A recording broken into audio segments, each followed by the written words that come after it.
जालना जिंतूर हायवेवर भीषण अपघात, कारचे टायर फुटल्याने पाईपलाईनवर धडक, एकाचा मृत्यू. जालना जिंतूर हायवेवर कर्नावळ पाटीजवळ आज भीषण अपघात घडला. भरधाव कारचे अचानक टायर फुटल्याने चालकाचे वाहनावरील नियंत्रण सुटले आणि कार रस्त्याच्या बाजूला असलेल्या सीएनजी पाईपलाईनच्या पाईपवर जाऊन जोरात धडकली. या अपघातात एका व्यक्तीचा जागीच मृत्यू झाला असून इतर 4 जण गंभीर जखमी झाले आहेत. प्राथमिक माहितीनुसार कारमध्ये एक महिला, 2 पुरुष आणि 2 लहान मुले असे एकूण 5 जण प्रवास करत होते. अपघातातील सर्वजण हिंगोली येथील असल्याची माहिती समोर येत आहे. अपघाताची तीव्रता इतकी भीषण होती की वाहनाचे मोठे नुकसान झाले. घटनेनंतर परिसरातील नागरिकांनी तात्काळ मदतीसाठी धाव घेत जखमींना बाहेर काढले.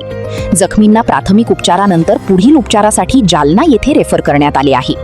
मृत व्यक्तीची ओळख अद्याप समोर आलेली नसून पोलिसांकडून पुढील तपास सुरू आहे. या अपघातामुळे काही काळ हायवेवरील वाहतूक विस्कळीत झाली होती. प्रत्यक्षदर्शींनी दिलेल्या माहितीनुसार कारचे टायर फुटल्याने हा अपघात झाल्याचा प्राथमिक अंदाज व्यक्त केला जात आहे.